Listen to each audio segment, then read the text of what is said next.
It's Sunday, June 1, 2025. I'm Anthony Davis. Welcome to the Weekend Show, where we make the time to consider the news of the week. You can support my work and independent journalism at patreon.com/5minutenews. Our guest today is an attorney and legal analyst who provides commentary here on the MeidasTouch network. Dina Doll, welcome back to the Weekend Show. Thanks for having me. Now, we need your help because I'm not a lawyer. I do my best, but we really need some expertise with a lot of what's happening right now with this rise of authoritarianism in the US, with Donald Trump's kind of lawless executive orders. It's kind of hard to know what is law and what is just an executive order and, what he's effectively getting away with. And so maybe we should start with the tariffs, which have obviously turned world economies upside down. I think he managed to erase $1 trillion in the first week of the announcement. There have been legal challenges to a lot of these policies, and of course the tariffs is one of those.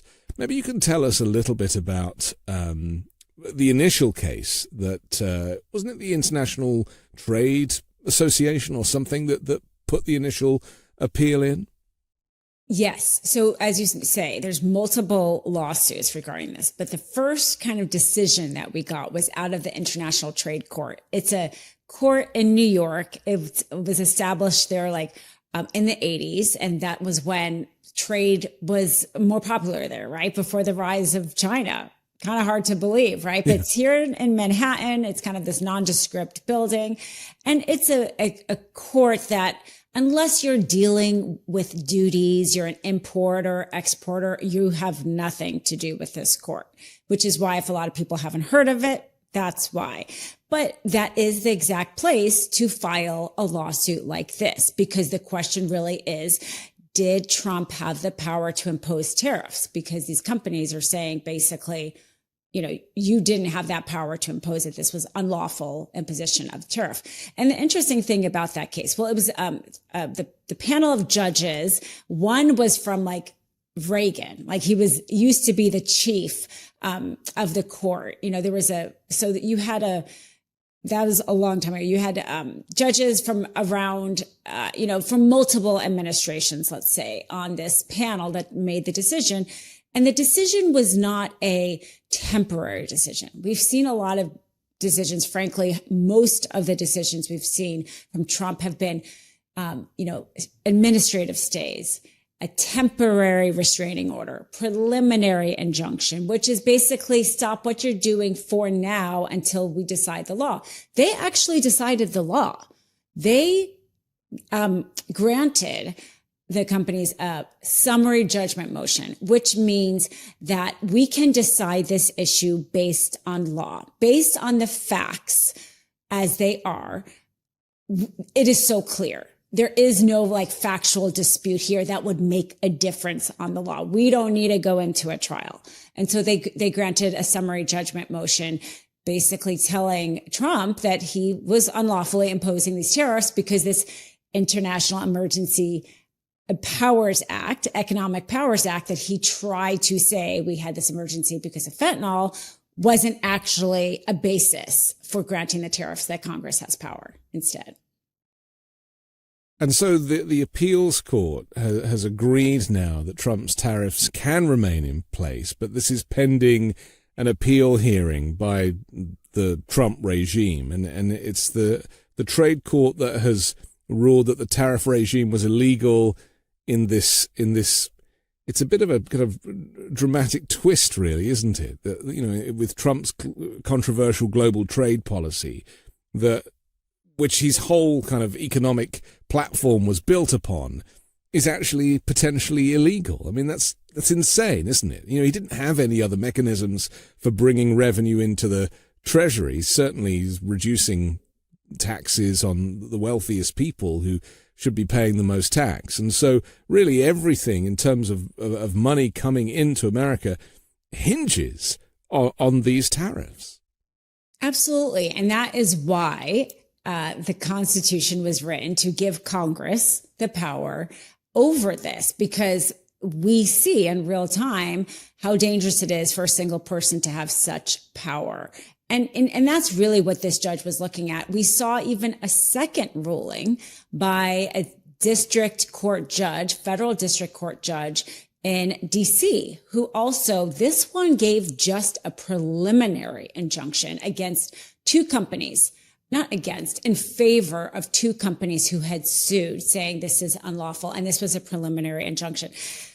We are going to see a floodgates of lawsuits. And we haven't even talked about the fact that the Koch brothers filed their own lawsuit down in Pensacola, Florida, saying the same thing. Congress has this authority, not the president. We saw all of the state attorneys general get together and file a lawsuit. Those, we are still pending decisions. Most likely they're going to find in the same way as this federal district court judge and the international court judge. So as you said, we have an appeal. It's probably going to go all the way to the Supreme Court, but this is just the beginning of, I think, a floodgate of losses for Trump in this area. Isn't Canada also suing the Trump regime? This kind of idea that, you know, the closest trading partner sharing a land border, like the fact that Trump is seeking to impose tariffs on them in conversations seems not just ridiculous, but blatantly illegal as well. Mark Carney seems to think that's true also. Well, if Congress did it, right, then it wouldn't be illegal. You don't necessarily have to justify it, let's say. But the fact is that Trump, he reminded me of that Austin Powers, right? When he one day was like 200% tariffs, right? That's you just right. have that movie 200% tariffs. Yeah. So you're like, totally random. Totally random, totally ego, who upsets him, who, compliments him. And yeah, I mean, obviously him doing these tariffs against Canada, it's painful for the rest of us to watch, because you're like, how and why would you do that to our closest friends and allies? But nothing about Trump ever makes sense, right? It never makes sense. And I think that the reason why they've had such success so far in the courts is because he doesn't even try to do it legally. And we've seen that with a lot of this stuff too, right? When his lawyers in court were trying to say that Elon Musk wasn't the head of Doge, and then Trump in the Oval Office is telling him he's the head of Doge. He doesn't actually even try to make it legal or say it legal. And so so they use his own words in these lawsuits, because he says in this executive order, I have to do this Emergency Powers Act because we are at war with fentanyl. And then in the next breath, he says, the trade deficit, this is why I'm really doing it. And that's why these are easy wins. And it's also why he's so dangerous to have this much power, because he's just, he's too erratic. Yeah, he's so erratic. Yeah. It's not tied to anything real. Yeah. It really exposes who he is and how he's always lived his life and run his businesses, and I was thinking this when I was reading about all the fraudsters that he's pardoning, and I was thinking, what does that say about him? He's almost admitting his own crimes of fraud over decades by pardoning people for similar crimes. That's the company that he keeps. These are the people that he connects with.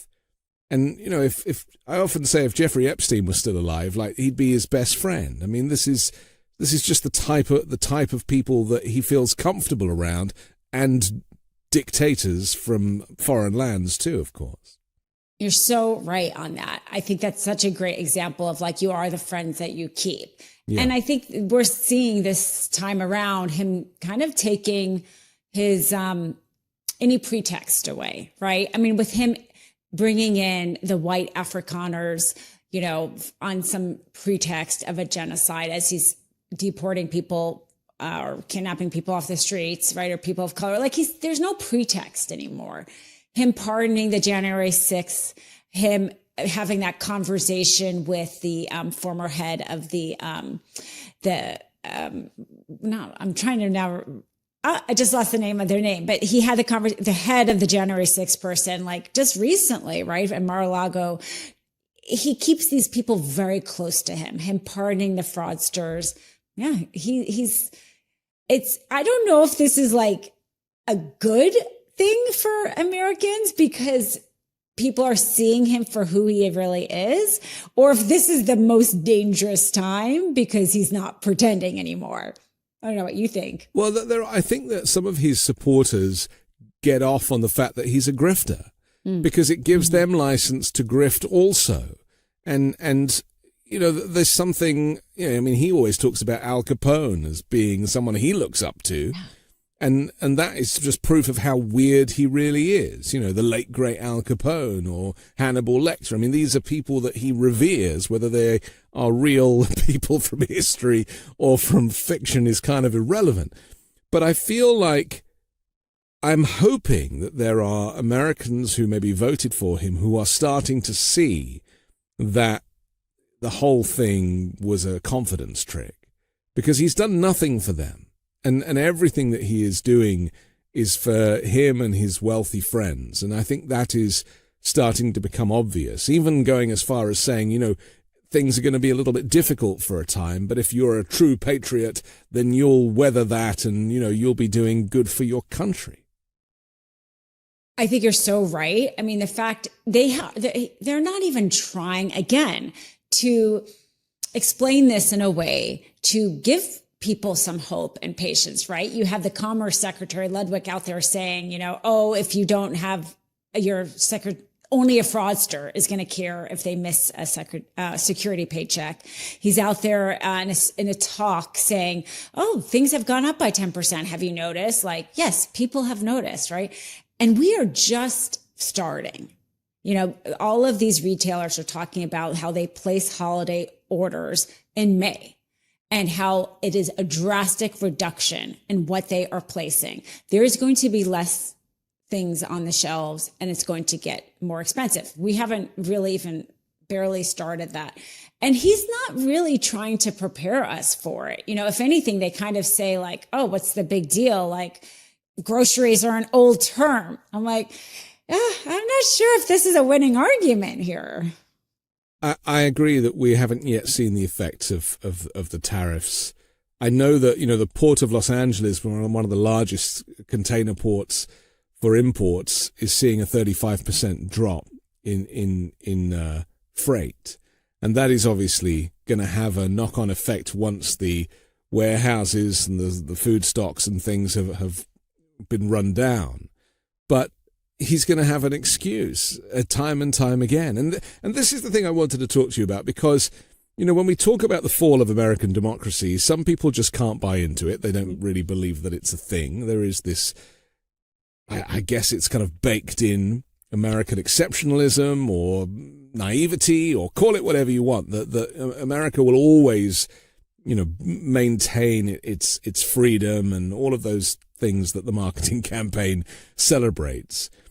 But there's also people, I think, who just don't want to hear it. I don't know about you, but I get accused sometimes of being negative because I'm saying, well, this is it now. We really have lost our democracy and we really are living under authoritarianism. And I try to speak as a realist and as a journalist. I try and take the emotions out of it.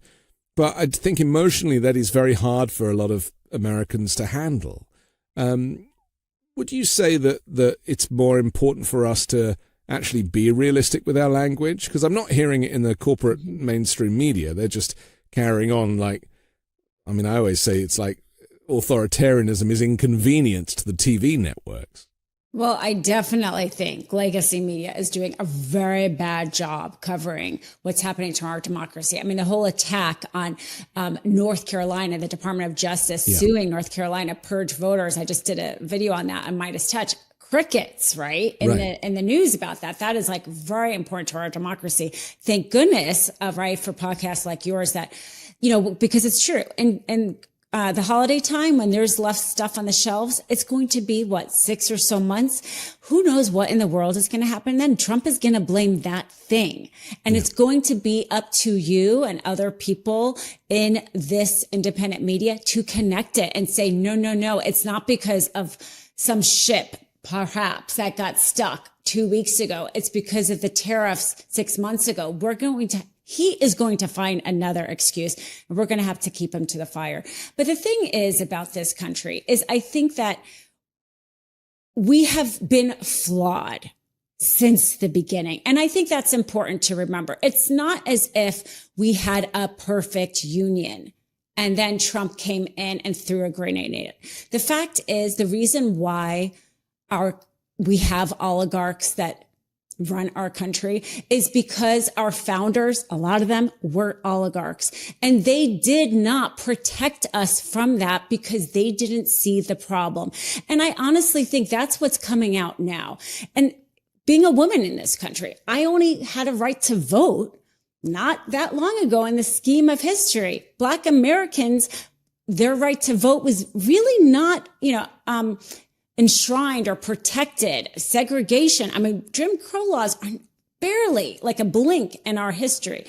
So to say that we had this like perfect thing that is being tarnished by him, I think that we have to accept that we have always been flawed, but have moved toward progress. And this is part of our movement toward progress. Because the fact of the matter is, when Ronald Reagan did his trickle-down economics, this is what we are seeing now. And at the time, there wasn't the outcry of it so much, but this is what we are seeing. And we have, as Americans, I think, given our president like a celebrity status, right? I mean, if you think about all of the protections our president has, right? Like he has his limo with his blood in it, and he goes with an ambulance, and they have drones, and like the amount of security. Our Speaker of the House, we saw what happened with Nancy Pelosi's husband, zero protection. The Supreme Court justices maybe have a marshal out front. We're supposed to be co-equal branches of government. I think we have given our president celebrity status. Nixon was pardoned. If he had been convicted, maybe we wouldn't have had Trump. Bush led us into Iraq. Nothing happened to him.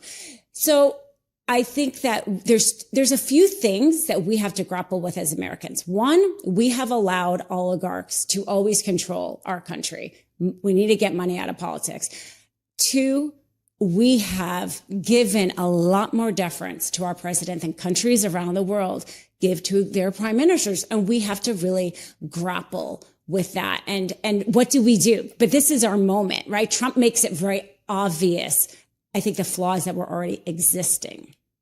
And that's a problem for the Democrats, though, isn't it? Because they can only really offer us going back to the old system, to business as usual.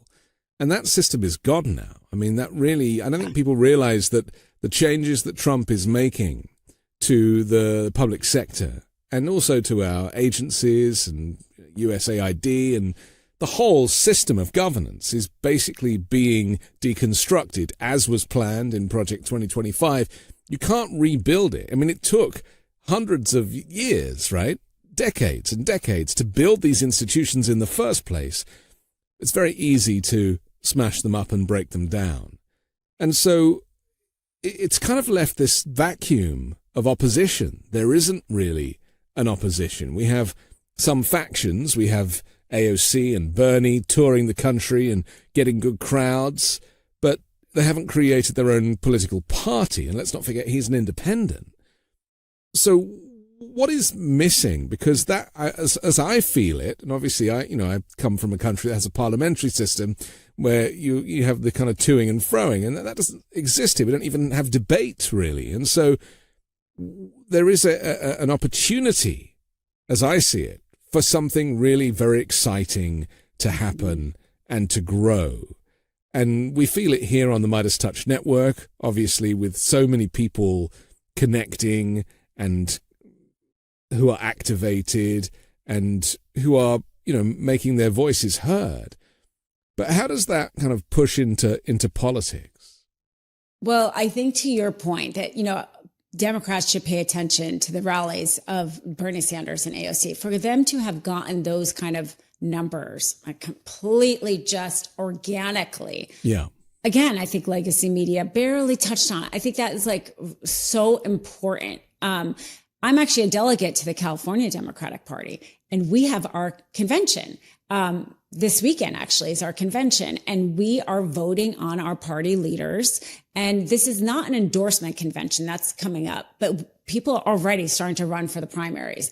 And I kind of say this because people think the midterms are so far away. They are right now. Candidates are already running.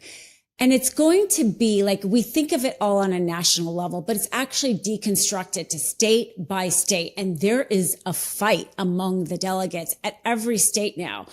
Who are we going to elect as party leaders? Is it going to be maybe more of the people who believe in getting money out of politics, or those who think we need to keep taking lobby money because the other side does and we need to compete? And those who wins out.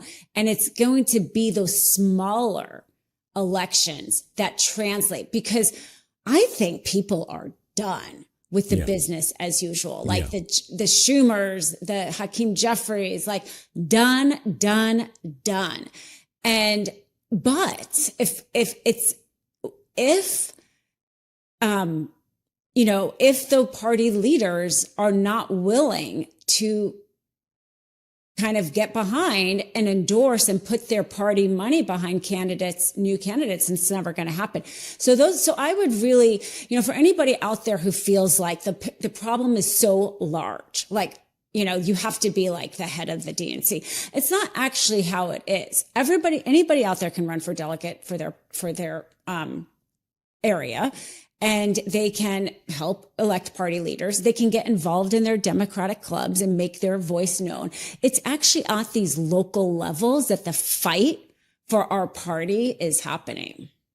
That's very interesting, isn't it? Because it does feel like Washington is in a bubble and it's so far from where you might be. But every state has its local organizers. Mm-hmm. Every state has local parties. Every state is looking for new leadership, I guess. And there isn't really a trading ground to be a political leader. I think sometimes people think, oh, well, I'm not qualified or I don't have, but it's all you need is passion and a desire to make a difference. And, from the leadership in the Democratic Party that I'm seeing, I'm a big Jasmine Crockett fan, as people know. I'm loving the use of swearing in politics now. This is a new thing. There's always an S or an F in the end of a posting, or even in Adam Schiff's been swearing like crazy in these videos that he's making. And I'm all for that because it just shows a kind of differential with the old way of doing things versus this kind of explicit place that I think we need to go to. The outrage, it's like Republican outrage is so phony about trans athletes, of which, there are like 11 or something, it's just phony. But Democratic and progressive and pro-democracy outrage is genuine. And I think that is the true difference between the two. Absolutely. And I really, truly have come to believe that the core is getting money out of our politics. Yeah. Canada, I think they do have a government funding amount toward their campaigns. And we need to get to that point. If it just becomes a game of money, this is why nothing in Congress gets done, because a huge majority of Americans will believe something like gun control, and it doesn't ever happen. And it's because these candidates are always running for re-election and they're worried they're not going to get funded. And there's a disconnect. That's the disconnect we're feeling. And we have to be willing to overcome it. But the only way to overcome it is to be willing to elect candidates who do not take lobbying. And so it's up to us as voters to seek that out and see who is and who isn't. At the end of the day, it is up to us as voters. And there's proof that it can be done. AOC doesn't take lobby money and arguably has become, has cut through as one of the most vocal, well-organized and eloquent leaders in the Democratic Party. So much so now that MAGA Republicans are actually claiming that she is the leader of the Democrats because they think that she's unpopular. I think that is a very foolish position to take because they're obviously racist. So they're pushing that narrative in the hope that it somehow silences her. And I think that really is a very naive move. You know, is she even old enough now? I don't think she was old enough last time around to run for leader or for president. But, you know, this is important. Young, energized people who are not kind of tarnished with a brush of the past. And I think that it's going to be young women of color who might be the savior of the pro-democracy movement.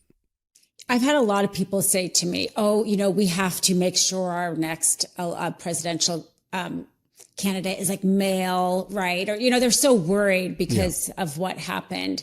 But to me, I actually think, kind of to your point about people speaking more naturally, I think the only real thing is, does somebody connect with the people? You know, Trump connected with the people. Obviously, you know, we don't like him, but he's a reality star. Like, he knew how to do it. It didn't matter he was qualified, right? Or not. Like, we need to stop checking the boxes. Yes. We need to stop being like, oh, this person it's good because they were a governor, or it's bad because they were a senator, or it's good because they're male, or it's good because they were female, or whatever. It's like, do they resonate? Do they connect? Do they talk like a real person?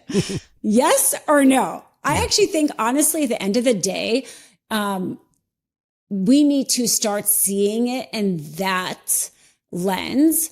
And that, to your point, AOC, she connects, she resonates. And so if people who say to me, oh my gosh, like, she's too young, or she's too divisive, or she's a female, and who cares? Yeah, who cares? She's breaking through the noise. Yeah. People like listening to her. She connect. I mean, I think, and especially in this day and age where we do have some deconstructed news, you can say, I think that's become more important than ever.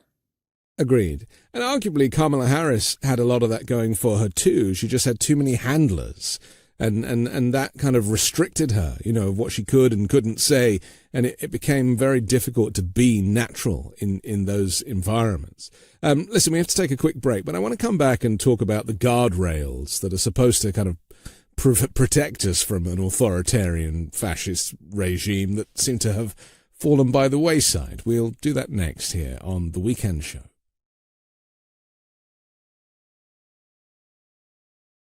I'm excited to share with you C15 from Fatty 15, the first emerging essential fatty acid to be discovered in more than 90 years. It's an incredible scientific breakthrough to support our long-term health and wellness, and you guessed it, healthy aging. Fatty 15 co-founder Dr. Stephanie Venn Watson discovered the benefits of C15 while working with the US Navy. Based on over 100 studies, we now know that C15 strengthens our cells and is a key healthy aging nutrient, which helps to slow biological aging at the cellular level. In fact, when our cells don't have enough C15, they become fragile and age faster. And when our cells age, our bodies age too. This eventually led to studies finding the first new nutritional deficiency in 75 years, called cellular fragility syndrome, caused by a lack of C15. As many as 1 in 3 people worldwide have low C15 levels and cellular fragility syndrome. By replenishing our cells with the crucial C15 nutrient, Fatty 15 effectively repairs cells, reverses aging at the cellular level, and restores our long-term health and wellness. Fatty 15 is on a mission to optimize your C15 levels to help support your long-term health and wellness, especially as you age. You can get an additional 15% off their 90-day subscription starter kit by going to fatty15.com/weekend and using code WEEKEND at checkout. Gas prices are up, rent up, groceries. Don't even get me started. It feels like everything costs more these days, except credit building with Kickoff. At a time when money's tighter than ever, Kickoff gives you an affordable way to build real credit without the stress of expensive credit card debt. No credit check, no interest, just $5 a month, and it can really help move your score up fast. Users with credit under 600 grew an average of 84 points in their first year with on-time payments. With transparent, affordable plans starting at just $5 a month, no hidden fees and zero interest, Kickoff helps score big when it comes to credit. It's simple. You make on-time payments, credit bureaus see good behavior, and your credit can grow fast. Start building credit immediately for just $1 for your first month. AutoPay helps build credit while you sleep and never worry about missing a payment. Sign up in minutes from your phone with no credit check and cancel at any time. With over 1 million users and hundreds of thousands of positive reviews, there's a reason why Kickoff is the #1 credit builder on the App Store. Start building credit with Kickoff today, and you can get your first month for as little as $1. That's 80% off the normal price when you go to kickoff.com/weekendshow today. That's Kickoff without the C. Get kickoff.com/weekendshow.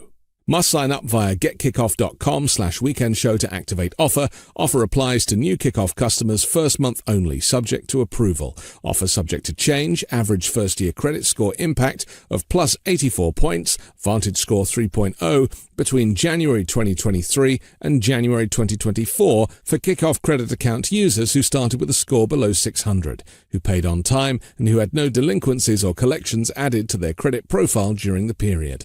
Late payments may negatively impact your credit score. Individual results may vary. One day it's cool, the next I'm sweating through my clothes. I realized it's time to switch things up, and Quince had exactly what I was looking for. Lighter layers, better fabrics, and prices that don't make you think twice. The best part, everything with Quince is priced 50 to 80% less than you'd find at similar brands. By working directly with top artisans and cutting out the middleman, Quince gives you luxury pieces without the crazy markups. And Quince only works with factories that use safe, ethical, and responsible manufacturing practices and premium fabrics and finishes. My Quince black t-shirts are my go-to every day, unless I'm in formal wear. Elevate your closet with Quince. Go to quince.com/weekend for free shipping on your order and 365-day returns. That's QUINCE.com/weekend to get free shipping and 365-day returns. Quince.com/weekend. We're back with Dina Doll here on The Weekend Show. I'm Anthony Davis. Dina, I feel like in this period of American political history, which will be written about for hundreds of years by historians, that lawyers are getting very rich and everybody else is kind of struggling because the guardrails that were supposed to protect us, the three co-equal branches of government, the oversight, even the Supreme Court, for example, has already been lost to the MAGA, far-right, Christian nationalist, white supremacist movement. And really the only opportunity that people have to fight back is to employ a lawyer and to sue the administration. And, that's not something I have much experience of in Europe. You don't really sue the government. It doesn't really happen, very occasionally. But here you have parties suing other parties. You have class actions suing the administration. It's so litigious, and it does also seem that this might be the only way to actually, save America is in the courts, and also then you have to find the right judge. You have to find the right court because, again, it's so politicized. This is unique to the United States of America. This does not happen in most other countries. In most other countries, the judiciary is independent. They don't run for office. There's no money. They don't try and get elected. They don't get appointed by politicians. None of that happens where I'm from. And yet here, it really is the reason why Donald Trump is able to get away with all of these illegal policies, because he knows that at the end of the day, he's like, throw it to the Supreme Court. They've got my back too. So just answer me this. I'm sorry it was a long question, but I guess I really needed to get it off my chest. It's like, how is it that in America, it's the legal system is the only way to save democracy? Well, I have to say, in our co-equal branch of government, our legal system is the third co-equal branch. So technically, we shouldn't feel bad that our justice system is standing up, because technically it's as good of a avenue as Congress, right? I mean, if they're co-equal, we shouldn't judge one to be the better. The fact is the justice system is showing a huge amount of resiliency. And even the Supreme Court, Popok and I do a Supreme Court show on the Legal AF channel called Unprecedented. And every week we break down what's happening in the Supreme Court. And they have shown themselves to stand up to Trump in particular. Yes, they do have definitely a Christian nationalist bent. But in terms of the Aliens Enemies Act, in terms of, due process, and they have had some rulings, not all the time. It's definitely gone back and forth a little bit, but they are not his backup in a way that we didn't know going into this administration how they were going to be. So I think as a lawyer, and I have to say, I don't think a lot of these lawyers are getting rich. Most of them are like nonprofits, right, or union lawyers or the ACLU or even the state attorneys general.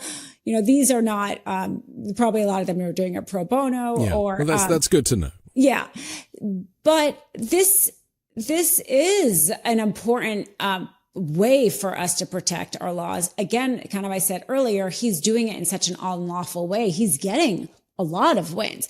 And even with Trump, his own appointed judges, frankly, it's just, there's the way he's been doing it has been so bad that he has lost a lot.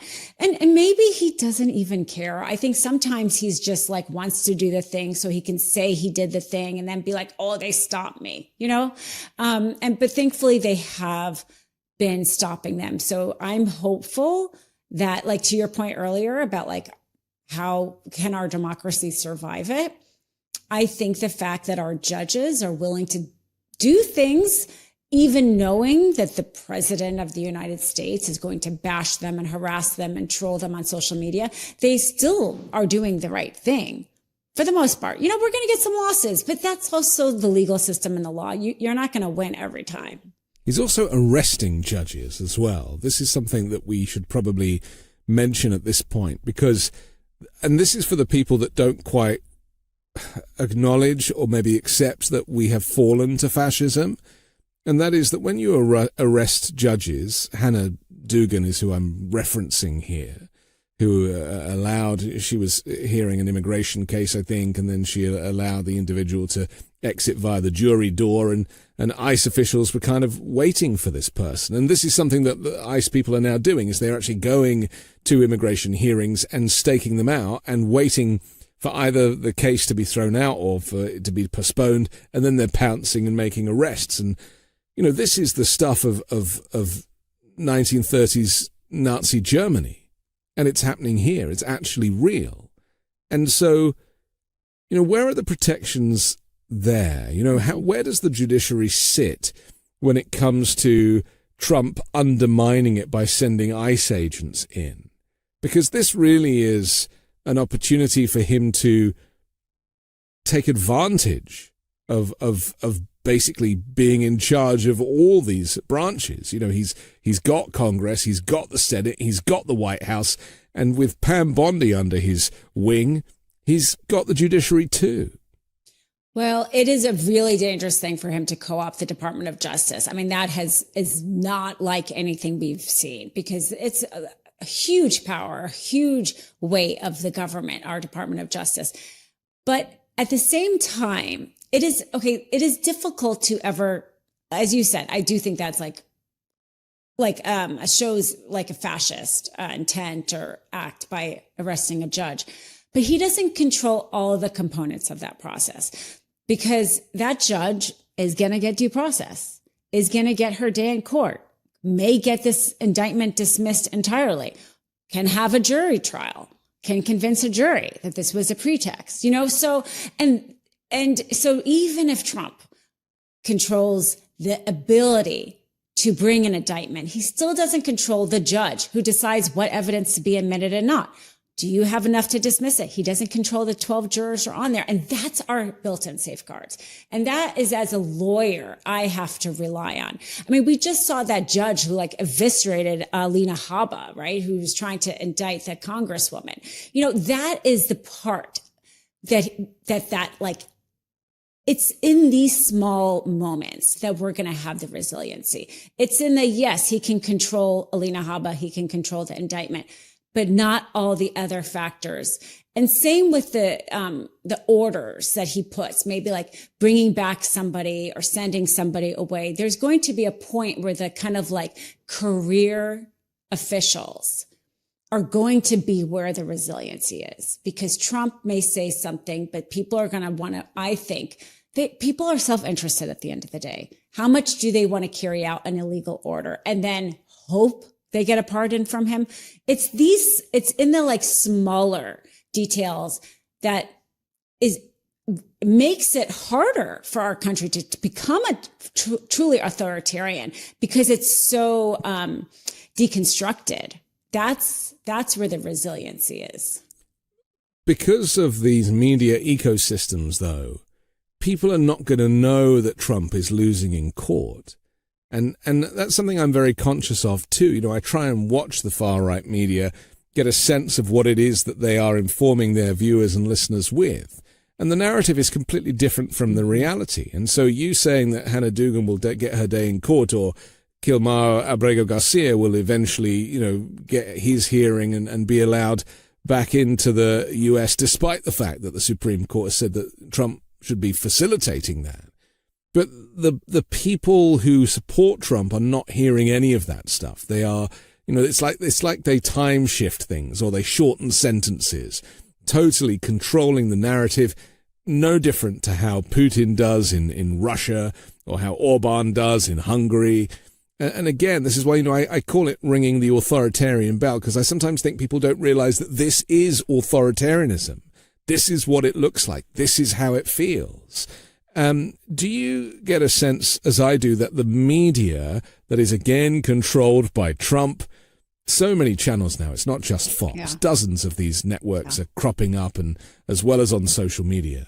But do you get a sense that there are people who are just lulled into this false sense of security, that the dictator is having great success and is just, steaming through and is just winning at every hurdle? I do think that there are those MAGA followers, and nothing you say ever will convince them. And I do, I still have my X account, and I'd like to see, because I don't think there needs to be pollsters anymore. Just go on social media and you know exactly what it is. You go on X and you know the takeaway of that right wing. It's okay, I know what they're saying. And they're definitely not on the same page. Their takeaway is going to be completely different. That's we don't need them to change their minds in order to protect our democracy. They are the minority. And this is why they are trying to disenfranchise voters, because they know they're the minority. We need to get our group more informed and more vocal and more engaged. And that's how we protect it. So I don't think we have to convince them of anything. But the voter who maybe doesn't understand that Trump is cutting research to cure cancer, that's the voter that we need to be amplify information to.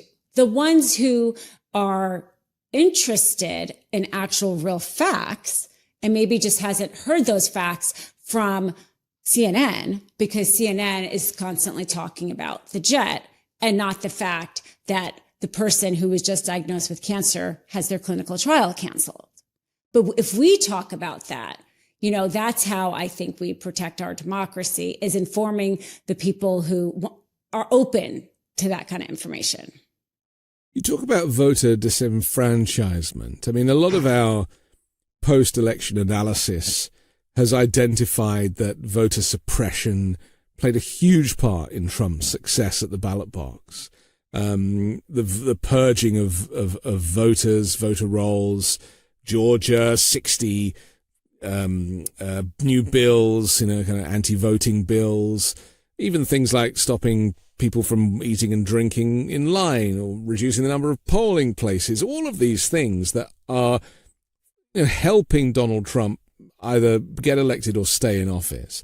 My fear is that midterms are not going to look like traditional midterms. And there are so many people saying, oh, well, the midterms. And it was like, well, we had the opportunity to kind of wake up and recognize that the threat of fascism, the threat of Trumpism was something that was with us in November. Like, if you didn't think the last 10 years of Trump was bad enough, why stay home? And I fear that will happen again and again and again, that voter apathy kicks in and people think, well, it's all rigged. They can't, my vote's not going to make any difference. Let's just talk to that for a moment. That will there be midterms? Trump doesn't control elections, but they sure do know how to suppress the vote. Yeah. And I think it's important for our side not to also kind of reiterate that, because it is so hard to get people to come out to vote, that if we say the same thing, that like, oh, they're so controlling the vote, it doesn't matter. We end up suppressing our own vote. I have done a lot of volunteer protection work for these Democratic elections. I did it in North Carolina in 2020. I was a poll observer in Clark County. And I have to tell you, the Democratic Party is all over this. There's thousands and thousands of lawyers who sign up to volunteer to make sure what's happening. Back in 2020, it was during the pandemic, and there was a lawsuit trying to stop certain mail-in ballots. It was one of the many lawsuits that happened. And one of the things I did was call each county elector to find out what they were doing with those particular ballots. How many was at issue, what they were doing with it. And I was so impressed. I mean, that's the thing. We don't have national elections. That's a good thing. These county officials were so on top of it. They were like, I have 7, I have 5, I have it in a tracker, I have it in a safe deposit box. They really take their job seriously, but also the Democratic Party had somebody like me calling to make sure they were taking it seriously. And as a poll observer in Clark County, I was there seeing if any voter got rejected. Why did they get rejected? Do they get a provisional ballot? We're going to get their name. We're going to follow up on that provisional ballot. Each vote. I mean, this is how seriously the Democratic Party takes voter protection in these swing states. So I want people to know there are a lot of eyes on this. It's not a matter of just the other side is working to suppress it. We do a lot to try to ensure. Is it a perfect system? No. Are we going to again get some losses? Yes. But we care and are trying to protect your right to vote every single time. And I think that's really important. What I do think you're right. I'm a little worried too about what they're planning to do for the midterms, just because he always thinks of like something so much worse than I could have thought of. So like, who knows? But there will be people, there will be lawyers there to like try to address it and protect it. Trump's version of poll watchers, though, is sending in his militia with weapons and, threats. And we had bomb threats at polling places in November, and that was no coincidence. I mean, we are, this is like an unofficial civil war in a way, literally a fight to keep Republicans in office. I think the amount of effort that went into getting Trump elected, including Elon Musk and his $250-odd million investment, means that they're not going to give it up easily. And Trump wouldn't even give it up in 2020 when it was clear that he'd lost, and he still wouldn't give it up.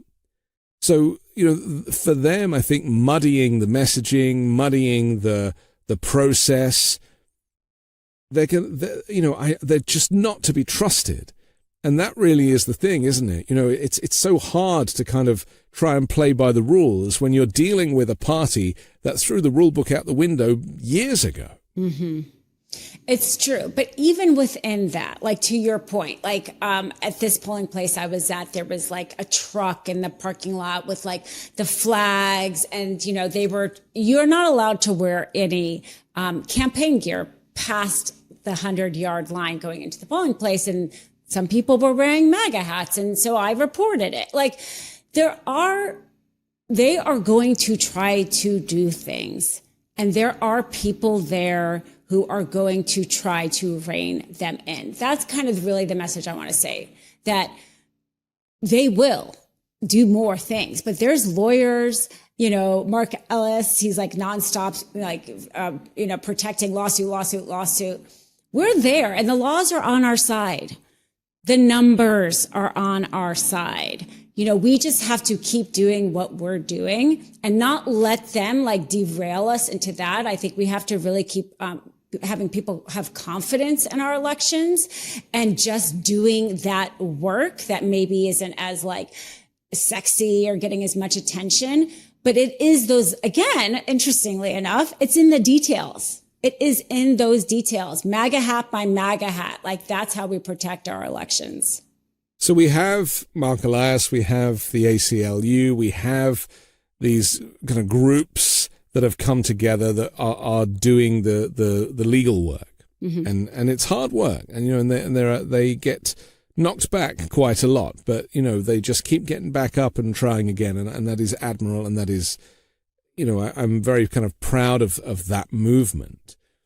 But I also want to kind of look across the board to the cases that Trump is keen to send to the Supreme Court. Maybe we can look at the Supreme Court and the individuals involved, because, it's John Roberts' court, obviously. That there is plenty of evidence that he is possibly on the wrong side of history, that his soul is sold to who? The Federalist Society, the Heritage Foundation. I mean, these people are very much involved with these lobby groups that have strong, not just political, but religious leanings as well, or certainly in the name of religion. I don't know whether there's any reality to that. So let's just look at the cast of characters that Trump feels are going to bail him out.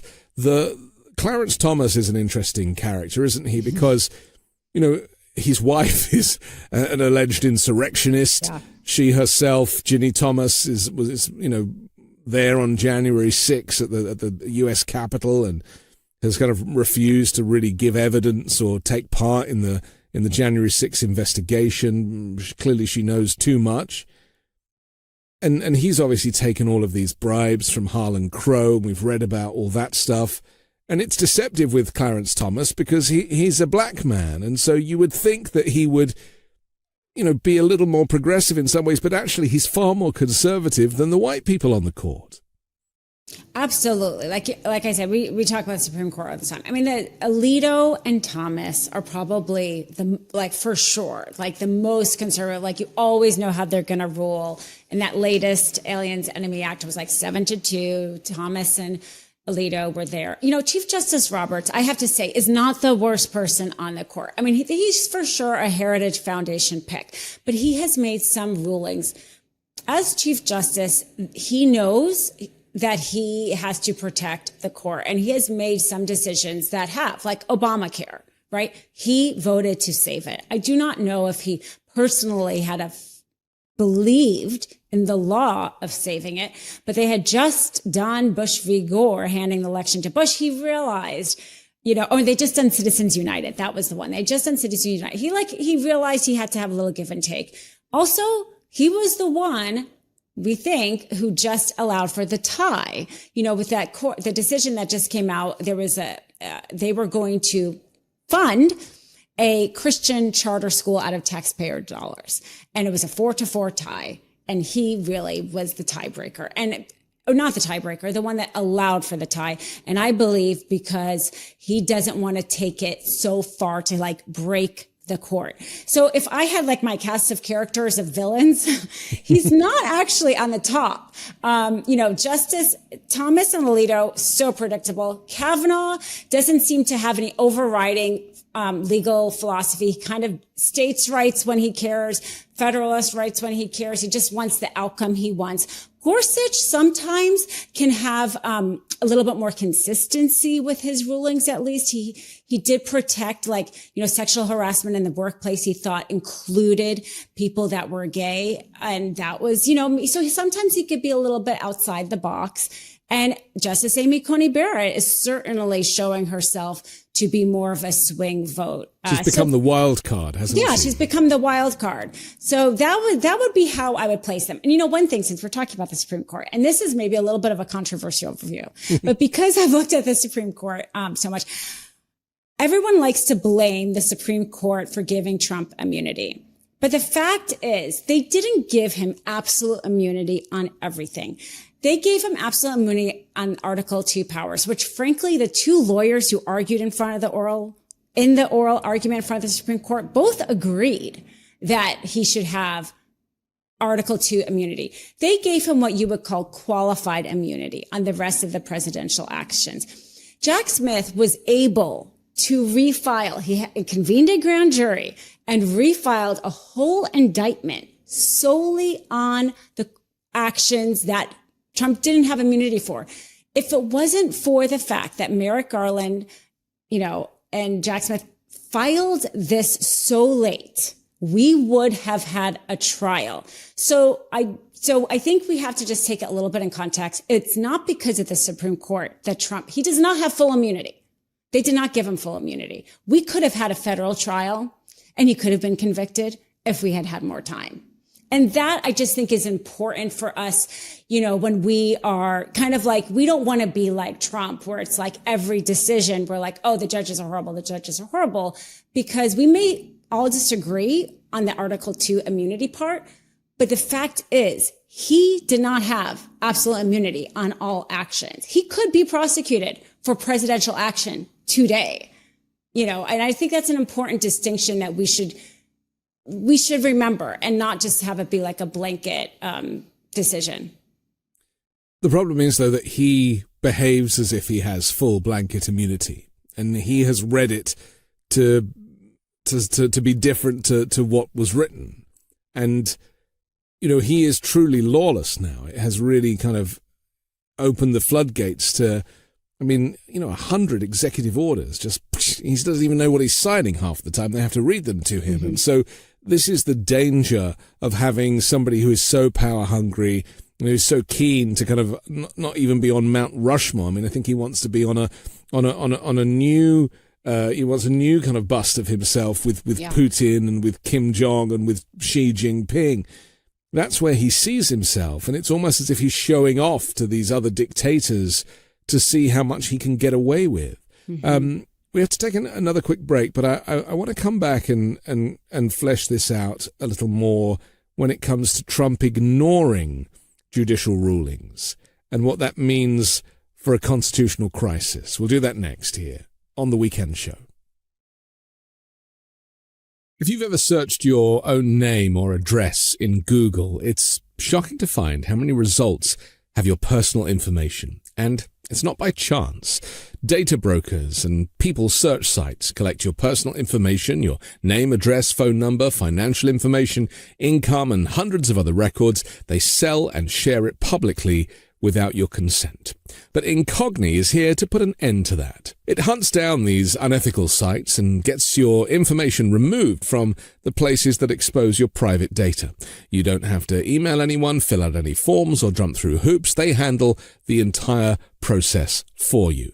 Incogni is also continuously monitoring to see if your data is put back onto these databases, requesting repeated removals. This way, keeping them off forever, so you get way less spam calls, spam emails, and get more peace of mind.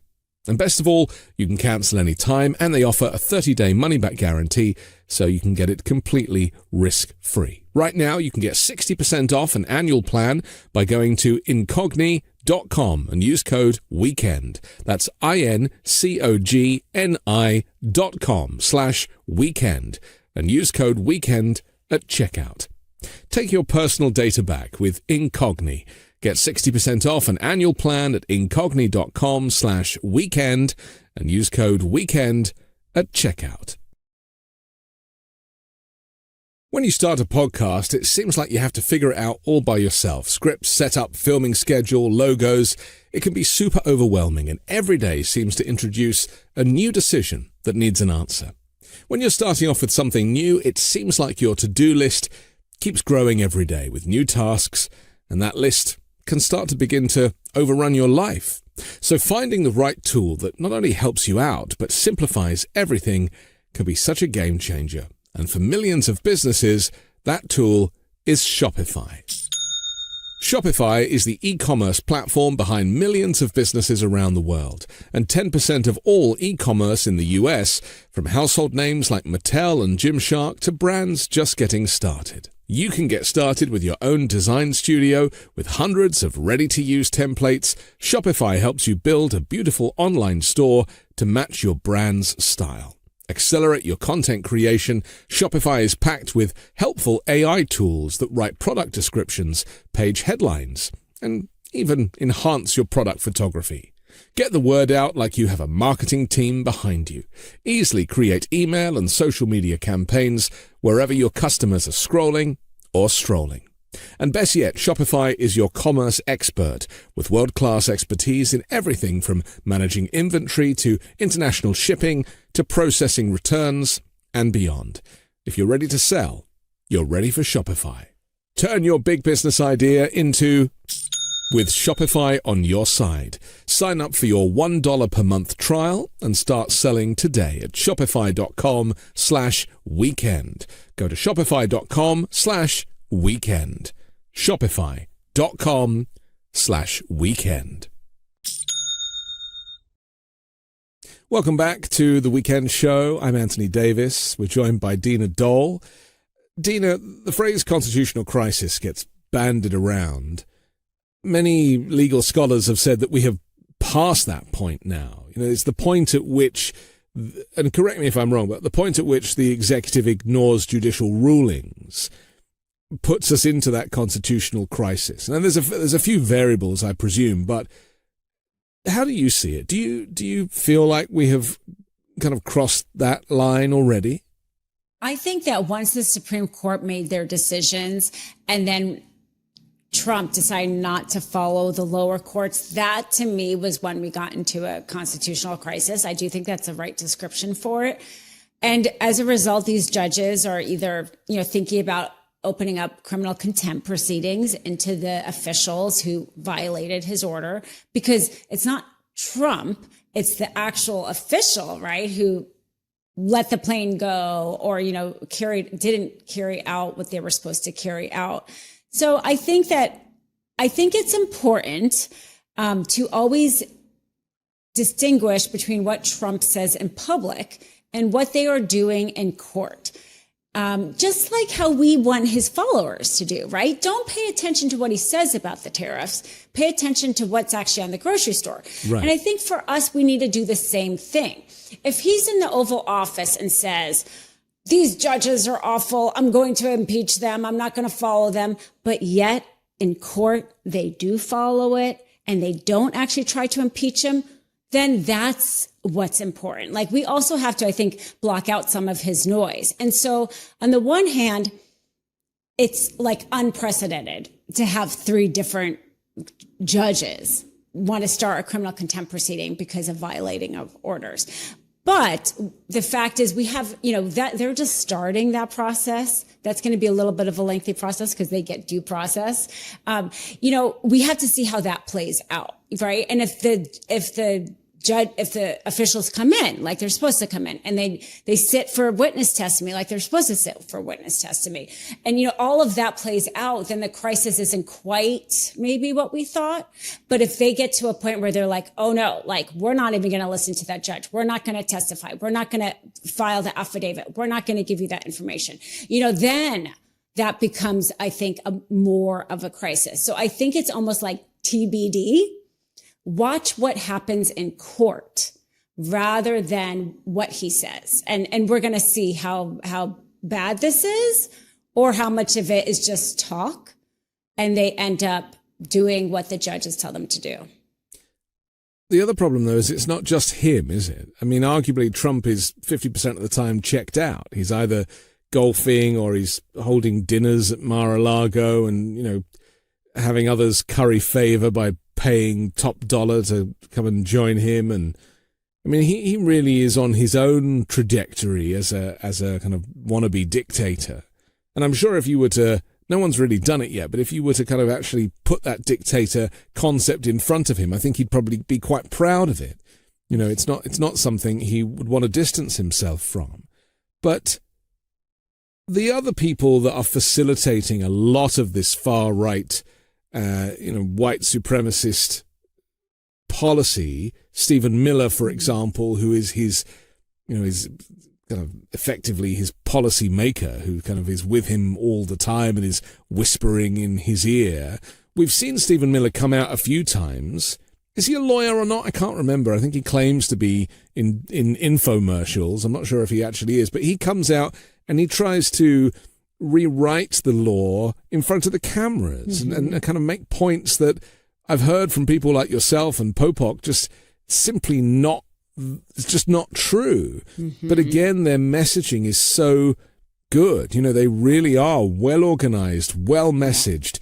They know how to do this stuff, something that the Democrats are not particularly good at. And consequently, it cuts through. And if you say it enough times, as we know, it just kind of becomes part of the rhetoric. Oh, absolutely. I mean, the number of times that like J.D. Vance and Trump and Stephen Miller and Elon Musk were like, that one judge shouldn't have so much power. We need to get rid of him. Like they couldn't tell him to stop with the bombs. But when that issue just came in front of the Supreme Court, and it did, it was really the central argument with the birthright citizenship case. You know, those lawyers and the Supreme Court justices were not talking about it in any kind of an alarmist way like that at all. And you see that disconnect, right, between how they talk about it versus like the reality again in court. And yeah, I mean, that's why thank goodness MeidasTouch is growing, because you need the opposite echo chamber. You're never going to stop that echo chamber. The people on X are always going to talk to the people on X, but maybe if they just talk to each other, it's okay. Right. What do you think? Yeah. It's hard to cut through. And, you know, people write comments on my videos all the time, and they're like, well, yeah, this is all well and good, but, you know, are the right people hearing it? And I work on the assumption that you can only do your best. You can only be on transmit. And in the process of being on transmit, you'll hope that there is some crosstalk, because that is ultimately, you know, it kind of pollinates and generates people to ask more questions. But, you know, if anything were to happen to Trump, God forbid, J.D. Vance is actually far more extreme and has far more, I would say, consistent views. Trump doesn't really have any views at all. I mean, the guy's an entertainer and a populist. But J.D. Vance, who only a decade ago was a kind of atheist Trump hater, is suddenly a kind of Catholic Trump lover. He is prepared to throw all of his principles out of the window and just go for extreme and absolute power. And with Peter Thiel, his kind of mentor, and some of these other kind of terrifying broligarch characters around him, these are the ones that I think people need to be more worried about. You know, Trump is the Trojan horse, the clown, the useful idiot. But Vance and Miller, and certainly these kind of very wealthy individuals and people like Kevin Roberts, they're the ones who are probably more likely to have a far more acute authoritarian regime if Trump wasn't able to maintain his role. I mean, I think you're so right. You know, I mean, Trump is the one who's got, again, the reality TV star ability to convince people of anything, but he's backed by very serious donors, very extremist people. When J.D. Vance did his vice presidential debate, I was like, okay, now I'm scared because he sounds so normal, and he's not normal. And that's worse than Trump, who like kind of doesn't try to sound normal. But then, you know, since then, I think J.D. Vance has shown himself to be like a horrible candidate. You know, he's like really bad. And there's something, I think the saving grace for our country is the fact of Trump is old. You know, if he were 50, I would be like, okay, this is like a really scary situation. But at some point, he's going to age out of his ability to do this and even want to probably do this. And I don't see the person who's got the it factor, because again, this is what I think, you know, like it or not, this is what you need in order to win a national election. And I don't see a Republican waiting in the wings who has that it factor. I think we have more it factors. Like you said, with Jasmine Crockett, with AOC, we have, I think, a little bit more of the it factor. And so I have been happy to see JD Vance just stumble. Like he's just like almost like the worst candidate that you could see. But he did make that very scary speech at the Munich Security Conference, where he was basically telling the Europeans to be more embracing of far-right parties, like the AfD, for example. And I mean, his xenophobia and his white supremacy, despite his marriage, is so acute. He really is not hiding it. And that is what makes him so dangerous, because people are sometimes drawn to that explicit type of language.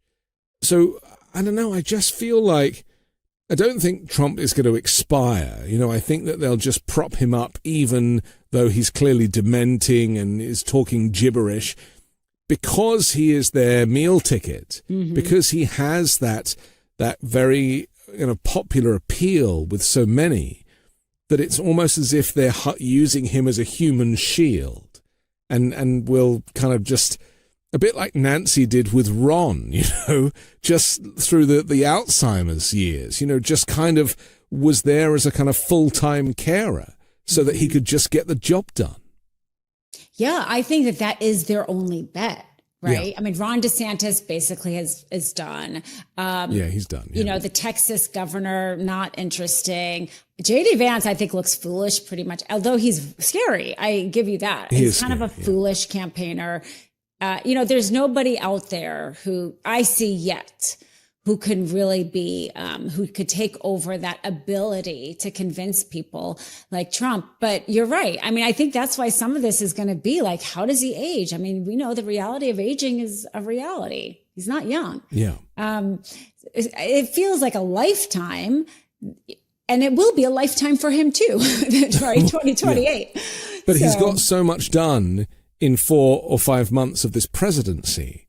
And if you were to take that trajectory and apply the number of policies that he's just done in this first few months to the next 4 years, that is an awful lot of damage done. That is an awful lot of minority groups who are purged from society.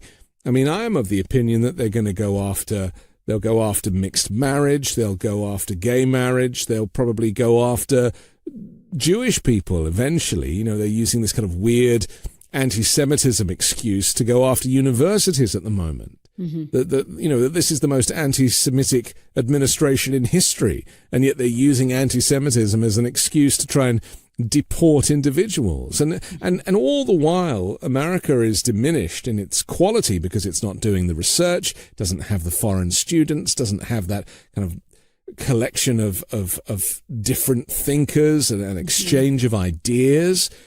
So the country is being damaged just on this journey, even outside of the policies, the knock-on effect. Could we talk about the universities for a moment? Yeah. Because there has been some pushback. Harvard is, trying to sue Trump now. He's trying to kind of prevent anybody. He's asking for lists. I mean, whenever I hear the word lists, it's kind of, I feel a great sense of horror, because again, it reminds me of 1930s Germany. What is the right tact here from the universities? Do you think they're doing the right thing, kind of dealing with this through the courts? Absolutely. And it's definitely accelerating, not just against Harvard. Todd Blanche, the Deputy Attorney General, sent out a memo to federal prosecutors across the country to have them start enforcing the False Claims Act against universities. Again, using your same pretext of anti-Semitism or the DEI policies, and said not only are they willing to just have fines, but they're willing to prosecute. This is accelerating to an extent that the universities have to fight back. And for anybody thinking, well, it's just elite university, it doesn't really matter. The reason why they go after Harvard is because, if Harvard capitulates, yes, they all It sets the bar high, doesn't it? Sets the bar. And your funding, I mean, I think the breast cancer research project was like paused at Harvard. The director came out and spoke about it. You know, withholding money, you're not just withholding money toward international students, you're withholding money toward science, but you're also stopping the part of our country that has the critical thinking, you know, the academic research, the freedom of thought. That is on purpose, right? That's why they're going after our universities. It is on purpose. You know, to your point about like how it's so demolished. I mean, I still really have to hold on to the fact that we have never been perfect, and to use this as like a faulting point. Like my dad is an immigrant who came to this country, you know, and because of it's America, right? The American dream, and went to a university, met my mom at a university, and became a federal employee, right? He was a government employee his whole life. He got his PhD in economics and was a public servant his whole life. And I as rough of a situation as we are in, and as bad as Trump is, I still believe in the opportunities that we have here. And Trump is and his cohort, like, let's not, like you said, blame it all on Trump. All those right-minded people are doing everything they can. My dad, you know, it came from Jordan, you know, he's a brown immigrant. Like today, who knows what would happen to him? Would he be allowed in? Would he be kicked out of his university, right? All of that kind of stuff. But there are more of us who believe in the contribution of immigrants. There are more of us who want to keep our universities and students safe. And we have to remember that, right? That the people actually have the power. They are just borrowing our power. And instead of getting disenchanted, we have to get more engaged. You know, nothing happens without us. And to your point, there was a lot that happened that contributed to the loss. Personally, I also think there was like short-term memory of why Trump, you know, people have very short-term memories. They don't remember how bad he was 4 years before. But, you know, I think that if we keep pushing the information and the facts and people share it and they understand what's happening, and each of us individually get engaged as little or as much as we can, then we can rebuild. And we might have to rebuild, right? But I think we have to rebuild in a different way. We don't want it to come back even before Trump, when really the richest of the rich was getting richer, because he co-opted a real problem, Anthony, right? People shouldn't have to work multiple jobs because their insurance premium takes up most of their check, right? Women who maybe want to stay home with their children, but can't afford to and have to work a minimum wage job. That's not okay, right? People should be able to buy a house, not because these private equity funds scooped up all the housing, you know, during the 2008 crash. No one talks about that. But no one is also offering radical alternatives. And, you know, I'm from a social democracy nation, so I believe in welfare, the welfare state, and I believe in healthcare for all. It doesn't seem radical or socialist or any of those things. It just seems normal to me. But I also believe in things like UBI, Universal Basic Income, something that nobody is really talking about. I mean, there are a few activists, but in terms of being as part of the language, people really wouldn't know what it is. But it's essential when we look to a country that sees its future with jobs taken away by robots and automation, that a UBI is going to be essential. People will need to be paid to live because there won't be jobs for them. And that's why when you hear Howard Lutnick saying, oh, you know, we're going to train people to put the screws into iPhones, he really is talking out of his backside. He absolutely has no idea of what is coming. And you know, those people that do put the screws in, we see them on the Foxconn production line in China or in India. They are highly skilled and trained, and they are proud of their jobs. People here do not want to do those jobs. And so things like universal basic income will be the only thing, and Medicare for all will be absolutely necessary, and the expansion of Obamacare. But unfortunately, you know, all of these types of things have been painted as Marxism or communism or any of the isms that Trump is very good at throwing. And so to me, it seems like an uphill battle to actually make these things feel like they should be just normal rather than entitlements for a small sector. It's interesting that you talked about the universal basic income, because I think that's something that for some reason Democrats didn't talk about enough. I want to get your take on this, was the checks that went out during the pandemic. And everybody kind of got a taste of universal basic income. It did make life easier, right? Yes. In addition stimulus to checks. Yeah, the stimulus checks. In addition to the paycheck, you had these checks that came out. Of course, Trump had his name signed on it, right? He's again, took credit for it. And then they went away and people felt that. And so I think a large part of why people were saying toward the end of Biden of like, I do not feel like the growth of this economy is you just took away people's basic checks. And we never talked about that. Like, it's like you're like walking and then you take away $1,000 or whatever. And like, they're not going to notice. Like, of course they're going to feel bad. And I think that even though, yes, that probably contributed to an inflation. And so we have to figure this out. I think the fact that people, I think, needed that and it helped them. And we can't just give them nothing in return. And maybe our capitalism does it a little bit differently. Maybe, again, we raise the minimum wage or we do something else, but we have to do something like that.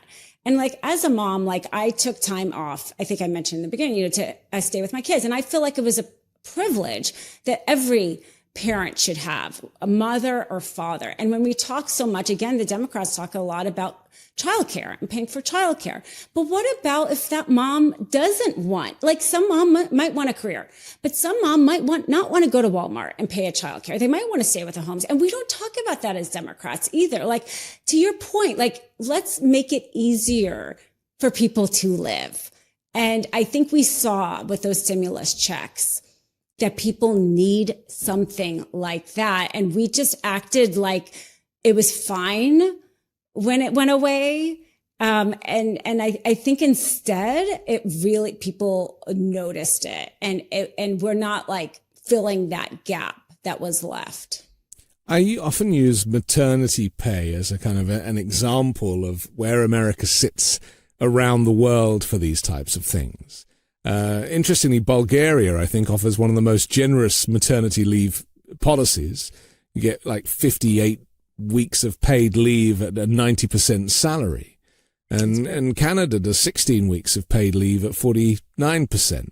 And Germany does 14 weeks paid leave at 100%. But the United States has no statutory minimum for paid maternity leave. And many companies offer unpaid leave instead.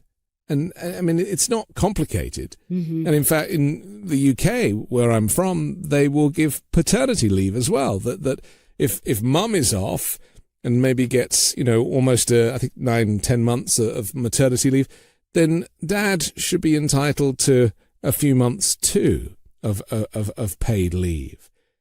These things are human rights, mm-hmm. as I see them. Yeah. And yet, in the US, they would be considered radical. And that's why I don't know necessarily that the Democrats are the right party mm-hmm. to kind of come back from this. And maybe it requires a new party that doesn't brand itself as socialist, but brands itself as truly inclusive. And I just feel there are enough people who didn't vote for Donald Trump.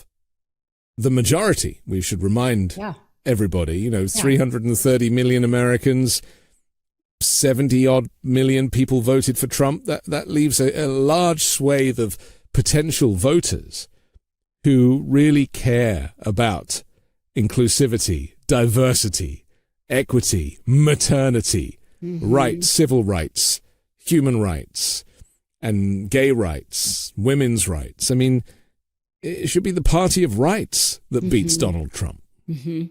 Absolutely. And I do think you're right. The Democrats, the business as usual is not going to work. I think personally, getting money out of politics is the only way to really change that. Yeah. Voting for candidates who don't take PAC money, lobby money is the way to do that. And I do, again, kind of let's get back to it. Like, this is up to you, voter. See who you can vote for in your local elections too, because honestly, the more state legislatures that win that are not taking money. People pay attention to these things. It's a fear. I can't win if I don't do X. But if you start seeing people outside the box winning, it creates a momentum. And so I think it's important for us to pay attention to all of our local races and put our values there too, and vote for the people who are really speaking to that. Okay. Very well said. We have to finish, but for now, Dina Doll, thank you for joining the Weekend Show. Oh, I had so much fun. I feel like I could keep talking to you forever. Lots of important things to talk about. We will definitely do it again. I'm Anthony Davis. Don't forget to support me and independent journalism at patreon.com/5Minute News or by joining the 5 Minute News YouTube channel. And I'll come back next Sunday with a brand new special guest and more factual news to discuss on the 5 Minute News Weekend Show with MeidasTouch.